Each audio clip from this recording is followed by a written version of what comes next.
Amikor láttam, hogy lezárják a koporsóját, sírtam. Mindenki azt hitte a gyász miatt, hogy összetörtem, hogy éppen most veszítettem el életem szerelmét. De az igazság az, hogy végre újra kaptam levegőt.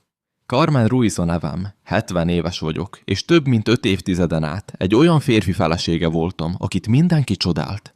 Rajtam kívül. Kifelé Ernesto példamutató férj volt. Szorgalmas, komoly, megbecsült. De senki sem látta, hogyan nézett rám, amikor kettesben voltunk. Senki sem hallotta szavai mérgét, azt a módot, ahogyan kicsivé tett, értéktelenné, mintha semmit sem érnék. Soha nem ütött meg. És talán éppen ezért tartott ilyen sokáig, mire megértettem, hogy az is, amit átéltem, a bántalmazás egy formája volt. Mert vannak férfiak, akiknek nem kell kezet emelniük ahhoz, hogy belülről törjenek össze valakit. Ernesto döntötte el, hogyan öltözködöm, kivel beszélek, mennyi ideig maradok távol. Ha túl hangosan nevettem, az tiszteletlenség volt.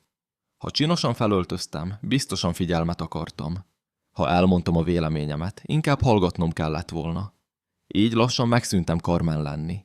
Csendes nővé váltam, egy árnyékká, aki főzött, takarított és bocsánatot kért pusztán azért, mert létezett. Emlékszem évekre, amikor csomót hordtam a mellkasomban. Évekre, amikor arra vágytam, hogy egyedül mehessen ki az utcára, félelem nélkül a kérdéseitől.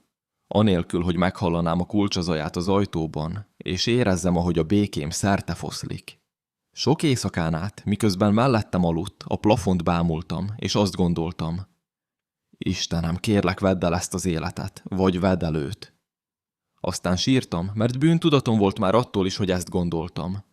Egészen addig, amíg egy nap a sors mindkettőnk helyett döntött. Egy hirtelen szívroham, minden előjel nélkül.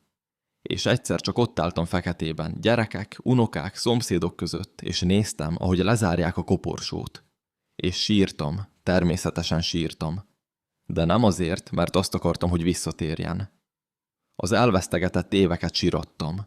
A nőt, aki lehettem volna. Mindazt, amit eltűrtem csak azért, hogy ne maradjak egyedül. És azért is sírtam, mert először éreztem megkönnyebbülést. Olyan nagy megkönnyebbülést, hogy az már félelmetes volt. A temetés után jöttek az ítéletek. Szegény Carmen, annyira szerelmes volt belé. Most igazán egyedül maradt. Teljesen össze kell törnie. Én pedig mosolyogtam, miközben belül csak csendet éreztem. Tiszta csendet, kiabálás, megaláztatás, félelem nélkül. De aztán jött a bűntudat. Mert milyen feleség nem hiányolja a férjét? Milyen nő érez békét, amikor a férje meghal? Sokáig azt hittem, szörnyeteg vagyok. Aztán megértettem valamit. Nem a halálát ünnepeltem. A szabadságomat fedeztem fel. Ma 70 éves vagyok, és először dönthetek magam arról, mit viselek, hová megyek, mikor nevetek. Még beszélni is tudok félelem nélkül. És még ha a családja el is ítélne, ha egyszer túl sokat mosolygok, nem érdekel. Mert senki sem tudja, mit éltem át az ajtó mögött. Nem sajnálatot keresek. Csak egy kérdést szeretnék feltenni. Rossz ember vagyok azért, mert egy szenvedéssel teli élet után megkönnyebbülést érzek. És ha valaki odakint ismeri ezt az érzést, mondd el nekem. Talán nem vagyok egyedül.